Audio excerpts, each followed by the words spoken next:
Hi అండి, అందరికీ నమస్కారం అండి. అందరూ ఎలా ఉన్నారండి? నేనైతే చాలా బాగున్నానండి. అయితే ఈరోజు చాలా మంచి వీడియో మీ ముందుకు వచ్చిందండి.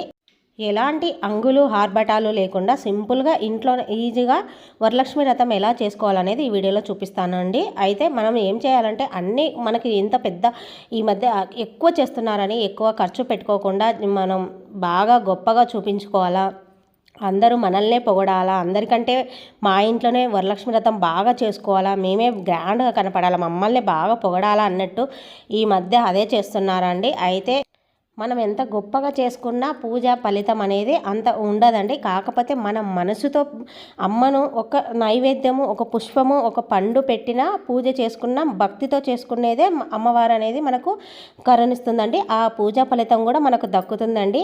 సింపుల్గా పూజ ఎలా చేసుకోవాలో ఇప్పుడు చెప్తానండి. అయితే మనకు వ్రతానికి కావాల్సిన సామాన్లు అంటే పూలు, పండ్లు, తాంబూలం, వాయనం ఇచ్చే వాళ్ళకి, అమ్మవారికి పెట్టడానికి కావాల్సిన వస్తువులన్నీ ముందు రోజే అన్నీ తెచ్చి పెట్టుకుంటే ఏది మర్చిపోకుండా సరిపోతుందండి. అయితే ముందు రోజు అయితే మొత్తం అంతా ఇల్లంతా శుభ్రం చేసుకొని స్టవ్ అంట్లు మనం ఎంగిల్ తెల్లలు అనేది శుక్రవారానికి వరలక్ష్మి వ్రతం రోజు ఉండకుండా ఇల్లు స్టవ్ మొత్తం క్లీన్ చేసుకొని మంచిగా స్టవ్ను కూడా తుడిచిపెట్టేసుకోవాలండి. ముగ్గులు పెట్టుకోవచ్చు ఇంటి ముందర. ఆ రోజు వీలు కుదిరితే పెండ అయితే ముందు పెండ దొరికితే పెండతో అలికి ముగ్గులు పెట్టుకోవచ్చండి. పెండ దొరకని వాళ్ళు మామూలుగా పసుపు నీళ్ళు, కొంచెం పసుపు నీళ్ళల్లో పసుపు కలిపేసి ఆ నీళ్ళు చిలకరించి మనం ముగ్గు అనేది ఇంకా ఉదయం అనేది పెట్టుకోవాలండి. తెల్లవారుజామున వరలక్ష్మి వ్రతం రోజు మొత్తం ఒకసారి రాత్రి అంతా తుడిచిపెట్టుకున్నాక ఉదయాన్నే కస కొట్టేసి నీళ్ళు చల్లుకొని ముగ్గు వేసుకుంటే ఉదయం ముగ్గును చూసేసి లక్ష్మీదేవి మన ఇంటికి అనేది వస్తుందండి. ముగ్గు వేసుకున్న తర్వాత ఇంకా మనం స్నానం చేసేసి తర్వాత ఇప్పుడు తులసమ్మ దగ్గర దీపం పెట్టేసి గడపమాన్లకు కూడా మంచిగా అందంగా అలంకరించుకొని తర్వాత రెండు గడపమాలకు కూడా దీపారాధన అనేది చేసుకొని ఇటు పక్క దీపాలు పెట్టేసుకుంటే లక్ష్మీదేవి ఆహ్వానం పలికినట్టండి. అలా గడప పూజ చేసుకున్న తర్వాత ఇంకా మనం ముందు నైవేద్యాలు అనేది చేసుకోవడానికి స్టవ్ను కూడా మంచిగా పూజించి పక్కన పెట్టేసుకోవాలండి. అయితే ముందు రోజు మనము గురువారం రోజు పటాలన్నీ శుభ్రం చేసుకొని పెట్టుకుంటామండి. ఆ రోజు పూజా సామాగ్రి కానీ పటాలు కానీ పూజ గది కానీ క్లీన్ చేసుకోకూడదు. ముందు రోజు గురువారమే క్లీన్ చేసుకొని పెట్టేసుకోవాలి. ఉదయం అనేది మనం ఊరికే ఒక్కసారి అలా బట్టతో తుడిచేసి మనం పూలు అనేది పూలతో అలంకరించుకొని పాలు కానీ పండ్లు కానీ నైవేద్యంగా పెట్టేసి ఉదయాన్నే దీపారాధన, నిత్య దీపారాధన, అలాగే అఖండ దీపం అనేది వెలిగించి పక్కన పెట్టేసుకుంటే మనకు పూజ చేస్తున్నట్టు అంటే దీపారాధన వెలుగుతూ ఉంటుందండి. మనం నైవేద్యాలన్నీ వండుకునేసరికి లేట్ అవుతుంది కదా, అందుకని ముందు ఫస్ట్ దీపారాధన చేసేసుకున్న తర్వాత ఊరికి అగరబత్తిలు ఒకటి చూపించేసి హారతి ఇవ్వకూడదు. అగరబత్తులు చూపించేసి దీపారాధన చేసిన తర్వాత ఇంకా కలశ స్థాపన కూడా ముందే చేసుకోవాలండి. ఇప్పుడు మనం పూలతో అలంకరించుకున్న తర్వాత కలశ స్థాపన అనేది బ్రహ్మ ముహూర్తంలోనే చేసుకోండి. మీకు కలశం ఆనవాయితీ ఉంటే కలశ స్థాపన చేసుకొని దీపారాధన వెలిగించి అగరబత్తులు ముట్టించండి. ఒక పండు పాలో నైవేద్యంగా పెట్టండి. తర్వాత ఇంకా నైవేద్యాలు తయారు చేసుకోవాలండి. అయితే నేను ఇక్కడ పరిమాణం అనేది చూపిస్తున్నాను. మీకు వీలు కుదిరితే ఎన్ని రకాలైనా చేసుకోవచ్చండి. 3 కానీ 5 కానీ 9 రకాలు కానీ పాయసము, పులిహార, పెరగన్నము, మినపవడలు, పూర్ణం బూరెలు లేదా భక్ష్యాలు ఏవైనా చేసుకోవచ్చు. 5 రకాలు. మేము ఏం చేసుకోవాలంటే పరిమాణం ఒకటే చేసుకోండి. ఇలా నైవేద్యం అని చేసుకున్న తర్వాత ఇంకా అన్నీ రెడీగా పెట్టేసుకొని మనము పానకం, వడపప్పు కంపల్సరీగా నైవేద్యంగా పెట్టాలండి. శనగలు అయితే ముందు రోజే నానబెట్టుకుంటాం కాబట్టి అవి వాయనం వేయడానికి, అమ్మవారికి కూడా వాయనంలో పెట్టడానికి శనగలు అనేది ముందు రోజు నానబెట్టుకోవాలి. ఇవి 3 రెడీ చేసుకొని పెట్టుకోవాలండి. ఇంకా నైవేద్యాలన్నీ అయిపోయిన తర్వాత ఇప్పుడు పూజకు కావాల్సిన సామాన్లన్నీ దగ్గర పెట్టుకోవాలండి. అన్నీ రెడీ చేసుకొని పెట్టుకోవాలి. పూలు, పండ్లు, తమలపాకులు, మనం తర్వాత అర్చన కోసం మారేడు దళాలు దొరికితే మారేడు దళాలు కూడా తీసుకొని అలాగే అమ్మవారికి అభిషేకం చేస్తాం కాబట్టి దానికి కూడా నీళ్లు గ్లాసులతో అన్నీ రెడీగా పెట్టేసుకొని కొబ్బరికాయలు, మనం తాంబూలం ఇస్తాం కదా అమ్మవారికి పూజలోనే, తాంబూలం కూడా అన్నీ రెడీ పెట్టుకొని తర్వాత ఇలా పూజ అనేది కూర్చోవాలండి. అయితే ఒక్కసారి మళ్ళీ పూజ మొదలు పెట్టిన తర్వాత పూజ అయిపోయే వరకు మధ్యలో ఎవరు పిలిచినా లేయకూడదండి. ఎవరితో మాట్లాడకుండా మనం పూజ అనేది చేసుకుంటూ ఉండాలండి. అయితే ఈ పూజ అనేది ఇప్పుడు నేను ఇక్కడ అన్నీ రెడీ పెట్టేసుకొని కూర్చుంటున్నాను. ఇలా పూజ చేసుకొని అన్నీ తీసుకున్న తర్వాత మనం మాలలు అమ్మవారికి అలంకరించడం, కలశానికి అలంకరించడం ఇలా చేసుకుంటామండి. ఇక్కడ నేను అభిషేకానికి అనేది మామూలు పసుపు నీళ్ళు, కుంకుమ నీళ్ళు, తర్వాత రోజు వాటర్, పన్నీళ్ళు నీళ్ళు అలా అభిషేకం అనేది చేసుకుంటున్నానండి. అయితే కలశస్థాపన అయిపోయిన తర్వాత నేను మామూలుగా విగ్రహం అనేది పెట్టేసుకున్నానండి. విగ్రహాలు ఉన్నాయి కాబట్టి నా దగ్గర విగ్రహాలు ఉంటే అభిషేకం చేసుకోండి. విగ్రహాలు లేకపోతే గిన మామూలు ఫోటోకే పూజ చేసుకోండి. నా దగ్గర విగ్రహాలు ఉన్నాయి కాబట్టి నేను అభిషేకం అనేది చేసుకున్నాను.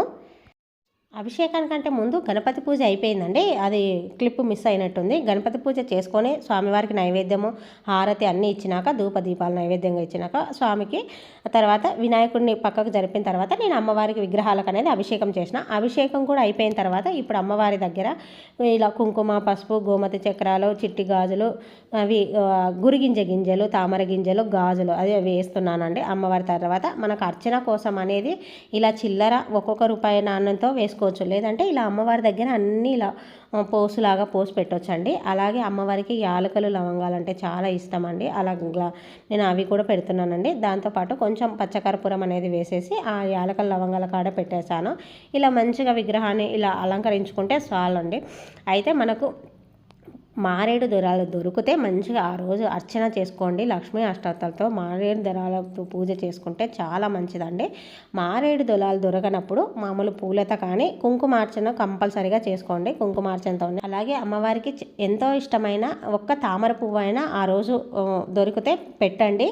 అలాగే తర్వాత అమ్మవారికి తామర పూల ఒత్తులు అనే తామర ఒత్తులు అనేది దొరుకుతాయండి. అవి కూడా ఆవు నెయ్యితో దీపారాధన చేసుకుంటే చాలా మంచిదండి వరలక్ష్మి వ్రతం రోజు. ఇలా చేసుకోవాలండి. నేను ఇక్కడ అర్చన మారేడు దళాలతో అర్చన అనేది చేసుకుంటున్నాను. మీకు కుదిరితే మారేడు దళాలు, లేదంటే కుంకుమతో చేసుకోండి, పూలతైనా చేసుకోండి. ఇలా లక్ష్మీ అష్టోత్తరాలన్నీ అయిపోయినాక అవి అష్టోత్తరాలు రాకపోతే ఓం శ్రీ మహాలక్ష్మి దేవి ఏ నమః అనుకుంటూ అలానే మనం కుంకుమార్చన కానీ మారేడు దళాలు పూలతో కానీ అర్చన చేసుకోవచ్చు అండి. ఈ మంత్రం వచ్చినా చాలండి. ఓం శ్రీ మహాలక్ష్మి దేవి ఏ నమః అనుకుంటూ అర్చన అంతా అయిపోయిన తర్వాత ఒకసారి గోవింద నామాలు కూడా చదువుకుంటే సరిపోతుందండి. అది గోవింద నామాలు కూడా రాకపోతే ఓం నమో నారాయణాయ నమః అనుకుంటూ స్వామివారికి కూడా కొంచెం అర్చన అక్షంతలతో అర్చన చేసుకోవచ్చండి. తర్వాత ఇప్పుడు అమ్మవారికి వాయనం అనేది ఇవ్వాలండి. కుదిరితే చీర అయినా ఇవ్వచ్చండి. అయితే అంచు ఉన్న చీర తీసుకోవాలి, కొత్తదే తీసుకోవాలండి. అమ్మవారికి ఒకటి చీర మేము పెట్టుకోలేము అనుకున్నప్పుడు 2 జాకెట్ పీసులు తీసుకొని 2 తమలపాకులు, 2 ఒక్కలు, 2 ఖర్జూరాలు, 2 పసుపు కొమ్ములు, పూలు, కుంకుమ, పసుపు, శనగలు వాయనానికి పెట్టాలండి. 2 పండ్లు పెట్టాలా. అలాగే తోరణం అమ్మవారికి తోరపూజ చేసుకుంటాం కాబట్టి తోరణం కూడా ముందే రెడీ చేసుకొని పెట్టుకుంటాం కాబట్టి అక్కడ తోరణం కూడా పెట్టేసి అమ్మవారికి వాయనం అనేది చేయాలండి. అమ్మవారికి వాయనం ఇచ్చిన తర్వాత ఇంకా మనం నైవేద్యాలు ఎన్ని రకాలు చేసుకుంటాం అన్ని రకాలు నైవేద్యం ఇవి పెట్టాలి. తర్వాత కొబ్బరికాయ అనేది కొట్టాలండి. అయితే ఇప్పుడు తోరగంది పూజ అనేది వస్తుందండి. మనం తోరం పూజ చేసుకుంటాం కాబట్టి కంపల్సరీగా తోరణం అనేది 3 తోరణాలు తయారు చేసుకోవాలి. ఒకటి మనం కట్టుకోవడానికి, ఒకటి అమ్మవారికి పెట్టడానికి, ముత్తైదులకు ఇవ్వడానికి ఒక వాయనం అనేది ఒకరికి ఇస్తే సరిపోతుందండి తోరణం అనేది. తోరణం ఎలా తయారు చేసుకోవాలంటే ఒక తెల్ల దారం తీసుకొని 9 పోరవలు తీసుకోవాలండి. ఆ 9 పోరవలకు పసుపు కలిపే ముద్దనే అంతా పసుపు అనేది పట్టించాలండి. మొత్తం పసుపు పట్టించిన తర్వాత 9 ముడులు అనేది వేసుకోవాలండి. 9 ముడులకు కుంకుమ బొట్టు పెట్టేసి తర్వాత మనకు వరలక్ష్మి వ్రతం బుక్కులో తోరగంది పూజ అనేది ఉంటుందండి. ఆ మంత్రాలు చదువుకుంటూ అక్షంతలతో పూజ చేయాలండి. మనం అక్షంతలతో పూజ చేసిన తర్వాత ఇంకా తోరం అనేది మనం కట్టుకొని అమ్మవారి దగ్గర ఒకటి పెట్టి ముత్తైదులకు ఒకరికి ఇస్తే సరిపోతుందండి. ఇలాగ పూజ తోరగంది పూజ అయిపోయిన తర్వాత ఇంకా అమ్మవారికి హారతి ఇచ్చేసి మనం అక్షంతలు చేత పట్టుకొని వరలక్ష్మి వ్రతం కథ అనేది చదవాలండి.